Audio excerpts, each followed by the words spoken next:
কিন্তু সমস্ত অপেক্ষার অবসান করে স্বামী বিবেকানন্দ স্কলারশিপে তোমরা যারা ক্লাস 12 পাস আউট করার পর তোমরা যারা বর্তমানে ক্যালকাটা ইউনিভার্সিটি থেকে পড়াশোনা করছিলে এবং তোমাদের যে রেজিস্ট্রেশন নাম্বার সেখানে যে ডেটা নট ফাউন্ড বলে একটা অপশান দেখাচ্ছিল, তোমরা অনেকেই রেজিস্ট্রেশন নাম্বার ইউনিভার্সিটি থেকে পেয়ে গেছো, রোল নাম্বার পেয়ে গেছো এবং তোমাদের কিন্তু এপ্রিল মাসে পরীক্ষা। কিন্তু তোমরা যখনই স্কলারশিপ অ্যাপ্লাই করতে গেছিলে এগ্রিগেট 60% মার্কসের বেসিসে ক্লাস 12-এ, তখনই তোমরা কিন্তু ডেটা নট ফাউন্ড দেখাচ্ছিলে, যেটা কিন্তু প্রথমেও বলেছিলাম আমি আগে তোমাদের ভিডিও করে যে সেটা কিন্তু ক্যালকাটা ইউনিভার্সিটির ফল্ট। এখানে কিন্তু কোনো রকমভাবে কিন্তু আমাদের স্কলারশিপ অথরিটি কিন্তু কোনো রকমভাবে দায়ী নয়। সেক্ষেত্রে কিন্তু তোমাদের যেটা ডেটা নট ফাউন্ড দেখানোর ব্যাপারটা ছিল সেটা কিন্তু এখন পুরোপুরি ক্লিয়ার হয়ে গেছে, অর্থাৎ তোমাদের কিন্তু ডেটা আপলোড করে দেওয়া হয়েছে ক্যালকাটা ইউনিভার্সিটি থেকে। তো যখনই ডেটা আপলোড করা হয়ে গেছে মানে আর দেরি নয়, এবার কিন্তু খুব তাড়াতাড়ি তোমাদের কিন্তু অ্যাপ্লাইটা প্রসেসটা করে নিতে হবে। তার কারণ এটাই কারণ হচ্ছে এর আগেও কিন্তু অনেক কিন্তু স্কুল এডুকেশন হোক বা বিভিন্ন ইঞ্জিনিয়ারিং সেকশন হোক বা মেডিকেল সেকশন থেকে কিন্তু প্রচুর কিন্তু অ্যাপ্লাই কিন্তু এখানে হয়ে গেছে এবং ইতিমধ্যে যারা স্কুল থেকে অ্যাপ্লাই করেছে 10-11 তাদের কিন্তু অলরেডি টাকা ঢোকা কিন্তু স্টার্ট হয়ে গেছে, অ্যাপ্রুভাল এসে গেছে আর এই মুহূর্তে কিন্তু ফান্ডও অ্যাভেলেবেল রয়েছে। সেক্ষেত্রে তোমাদের কিন্তু বেশি দেরি করলে হবে না, কারণ কলেজের ব্যাপারটা একটা হ্যাপাজেড হয়ে যায়। কারণ একটা ইয়ারে একটা শিক্ষাবর্ষে অনেক সময় দেখা যায় কলেজে টাকা ঢুকতে কিন্তু ল্যাবস থাকে, অর্থাৎ সেকেন্ড ইয়ারের টাকা ঢুকতে থার্ড ইয়ার এরকম অনেক ব্যাপার হয়ে যায়। সেক্ষেত্রে তাড়াতাড়ি তোমাদের কিন্তু অ্যাপ্লাই করে নিতে হবে, তবে তোমরা কিন্তু তাড়াতাড়ি টাকাটা পেয়ে যাবে। সেক্ষেত্রে দেখো তোমরা যারা অনলি শুধুমাত্র ক্লাস 12 যারা তোমরা নতুন করে আবেদন করবে তোমাদের বলেইছিলাম যে ফ্রেশ অ্যাপ্লিকেশন করতে হবে, অর্থাৎ এখানে তোমাদের অ্যাপ্লিকেন্ট লগ ইন অর্থাৎ ক্লাস 10-এর অ্যাপ্লিকেশন নাম্বার দিয়ে এখানে তোমাদের কিছু হবে না। এবার তোমাদের নতুন করে কি করতে হবে, রেজিস্ট্রেশন করতে হবে। আর তোমরা যারা তোমরা ফার্স্ট ইয়ার থেকে পড়াশোনা করে তোমরা যারা সেকেন্ড ইয়ারে রিনিউয়াল করবে তোমাদের কিছুই লাগবে না, তোমরা জাস্ট তোমাদের মার্কশিটটা আর তোমাদের যেটা রয়েছে অ্যাডমিশন রিসিপ্ট সেটা আপলোড করে দেবে। তার ইউটিলাইজেশন সার্টিফিকেটটা অবশ্যই কিন্তু ভাইস প্রিন্সিপাল বা প্রিন্সিপালের কাছ থেকে তোমরা কিন্তু অ্যাসাইন করে তোমরা কিন্তু অতি অবশ্যই আপলোড করে দেবে। এবার তাহলে আসি তোমরা যারা নতুন করে আপলোড কী করে করবে, তোমাদের সামনে লাইভ আমি একবার দেখাবো একদম প্রুফ দিয়ে যে দেখো সত্যিকারে তোমাদের ডেটাটা ক্যালকাটা ইউনিভার্সিটি থেকে আপলোড করা হয়েছে কিনা। তো প্রথম সেকশন দেখো রেজিস্ট্রেশনে যাবো, রেজিস্ট্রেশন যাওয়ার পর তোমরা নন টপার অপশানটার উপর ক্লিক করবে। নন টপার অপশানটার উপর ক্লিক করে তোমাদের বলে রাখতে চাই তোমাদের কিন্তু যেটা মাইনরিটি যে স্কলারশিপটা রয়েছে সেই ঐক্যশ্রী যে স্কলারশিপেরও কিন্তু তোমাদের ফ্রেশ রিনিউয়াল অ্যাপ্লিকেশন চলছে। তোমরা যারা আবেদন করতে চাও অতি অবশ্যই কিন্তু করতে পারো। দেখো এখানে কিন্তু কোনো ক্লোজিং ডেট নেই, আমি একদম ওপেন করে দিচ্ছি। এবার দেখো তোমাদের নিচের দিকে চলে আসতে হবে, এখানে সমস্ত কিন্তু তোমাদের ক্রাইটেরিয়া দিয়ে দেওয়া রয়েছে। প্রফিট ফর রেজিস্ট্রেশন অপশানটার উপর ক্লিক করতে হবে। এখানে দেখতে পাচ্ছ মাইনরিটি অপশানটা দিয়ে দিয়েছে। এবার তোমাদের কি করতে হবে, তোমাদের সাইটটাকে এবার ডেস্কটপ সাইট করে নিতে হবে, প্রথম থেকেই করে নেবে, কারণ ডেস্কটপ সাইট না করলে তোমাদের কিন্তু পরবর্তীতে প্রবলেম হতে পারে। এক্ষেত্রে দেখো এখানে অনেকগুলো তোমাদের সেকশন রয়েছে, starting in higher secondary school, starting in polytechnic colleges আর ইনস্টিটিউশন। তোমাদের কিন্তু 3 নম্বর অপশানটা যেতে হবে, অর্থাৎ DPI directorate of public instruction এই অপশানটা তোমাদের যেতে হবে। এখানে গিয়ে অ্যাপ্লাই ফর ফ্রেশ অ্যাপ্লিকেশন অপশানটার উপর ক্লিক করতে হবে।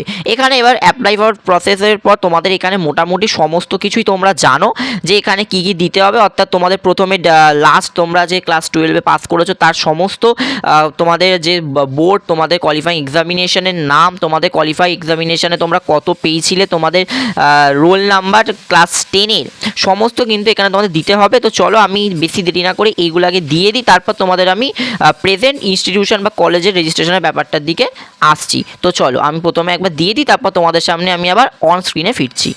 তো দেখো আমি কিন্তু যে ক্রাইটেরিয়াগুলো বা ইনফরমেশনগুলো দেওয়ার ছিল সেগুলো কিন্তু আমি পুরোপুরি ফুলফিল করে দিয়েছি।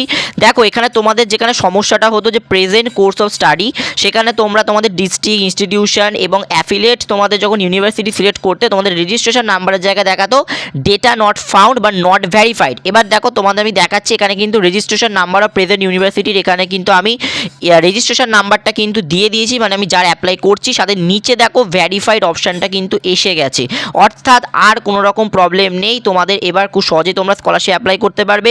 নিচের দিকে গেলে তোমরা নেম অফ প্রেজেন্ট কোর্স, তোমরা কী নিয়ে পড়াশোনা করছো, আমি যারা অ্যাপ্লাই করছি সে বিএসসি নিয়ে পড়াশোনা করছে, তাই জন্য বিএসসি দেবো। তোমরা যে সাবজেক্টগুলো নিয়ে পড়াশোনা করছো, যে কোর্স নিয়ে তোমরা পড়াশোনা করছো তোমরা কিন্তু সেগুলো অতি অবশ্যই দিয়ে দেবে।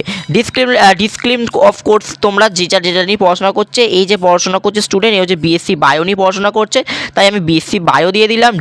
ডিউরেশন অফ কোর্স অবশ্যই 3 ইয়ার, কারণ যে অ্যাপ্লাই করেছে তার একদম তোমার জেনারেল নিতে পড়াশোনা করেছে। আর এইখানে তোমাদের একটা কনফিউশন হয় ডেট অফ অ্যাডমিশন, এই জায়গাটা তোমরা কি দেবে, ডেট অফ অ্যাডমিশনের জায়গায় তোমরা তোমাদের মানি রিসিপ্ট অর্থাৎ তোমরা যে দিনকে পেমেন্ট করেছিলে কলেজের সেই দিনে দেখবে তোমাদের পেমেন্ট রিসিপ্টের ওপর সেই ডেটটা থাকে, সেটাই তোমাদের ডেট অফ অ্যাডমিশনের ডেট। অর্থাৎ কলেজকে যেদিন তোমরা টাকা পেমেন্ট করলে সেই পেমেন্টের ডেটাকেই তোমরা কিন্তু এখানে ডেট অফ অ্যাডমিশন হিসাবে ধরে নেবে। তো চলো আমি সমস্ত date of admission, basic name, first name, তোমার middle name, last name, name as per Aadhaar, mobile number, email ID, তোমার জেন্ডার, রিলিজিয়ান সমস্ত কিছু দিয়ে দেবে। সাথে রেশন কার্ডটা কিন্তু অতি অবশ্যই লাগবে। রেশন কার্ড মানে বিপিএল কার্ড যেটা তোমাদের থাকে সেটা লাগবে। সাথে এখানে নতুন করে পাসওয়ার্ড ক্রিয়েট করতে হবে, দেন রেজিস্টার করতে হবে। তো ফাইনালি দেখো আমি কিন্তু আমার সম্পূর্ণ ডিটেলস কিন্তু আমি এখানে ফুলফিল করে দিয়েছি, অর্থাৎ আমার কোর্স আর আমার যেটা হচ্ছে বলেছিলাম যে ইউনিভার্সিটি রেজিস্ট্রেশন নাম্বার, সাথে তোমাদের একটা কথা যে ডেট অফ অ্যাডমিশন বলেছিলাম, ভালো করে পাশে দেখো আমার ডেট অফ অ্যাডমিশন দেখিয়ে দিয়েছি প্রিন্ট করে, যে এখানে দেখো আমার যেখানে লেখা আছে যে পেমেন্ট তোমার যেটা হচ্ছে ডেট অর্থাৎ রিসিভ ডেট, সেটাই তোমরা এখানে ডেট অফ অ্যাডমিশন দেবে। আর নিচের দিকে তোমাদের একটা যেটা থাকবে সেটা হচ্ছে রেশন কার্ড। রেশন কার্ডের ব্যাপারটা একটু ক্লিয়ার করে দিই। রেশন কার্ডের ব্যাপারটা হচ্ছে তোমাদের কিন্তু দেখো পাশে স্ক্রিন দেখাচ্ছি, এখানে দেখো ওপর দিকে যে আইডিটা থাকবে সেটাই তোমাদের রেশন কার্ড নাম্বার, আর নিচের দিকে কোনো সিরিয়াল নাম্বার তাহলে সেটাকে তোমরা ধরবে না, সেটা রিসিপ্ট নাম্বার বা ওই প্রিন্ট নাম্বার এরকম কিছু একটা হতে পারে। ঠিক আছে, তো সম্পূর্ণ ডিটেলস আমি দিয়ে দিয়েছি, পাসওয়ার্ডও দিয়ে দিয়েছি। তো চলো আমরা এবার আস্তে আস্তে এবার তোমাদের রেজিস্টার অপশানটার উপর ক্লিক করি। রেজিস্টার অপশানটার উপর ক্লিক করলে কিন্তু একটা ওটিপি যাবে। তো রেজিস্টার অপশানটার উপর যে আমরা ক্লিক করলাম, দেখো আমার সম্পূর্ণ কিন্তু একদম সমস্ত কিছু আমার ডিটেলস কিন্তু ফুলফিল করা হয়ে গেছে। এবার আমার রেজিস্টার নাম্বার ওটিপি এলো, জাস্ট এবার ওটিপি দিয়ে দিয়েছি, এবার জাস্ট ভেরিফাই অপশানটার উপর ক্লিক করবো। ব্যাস আমার কিন্তু সমস্ত কিন্তু তোমার রেজিস্ট্রেশন কিন্তু আমার হয়ে গেল, মোবাইল নাম্বার রেজিস্ট্রেশন আর আমার অ্যাপ্লিকেশন আইডিও এখানে দিয়ে দিয়েছে।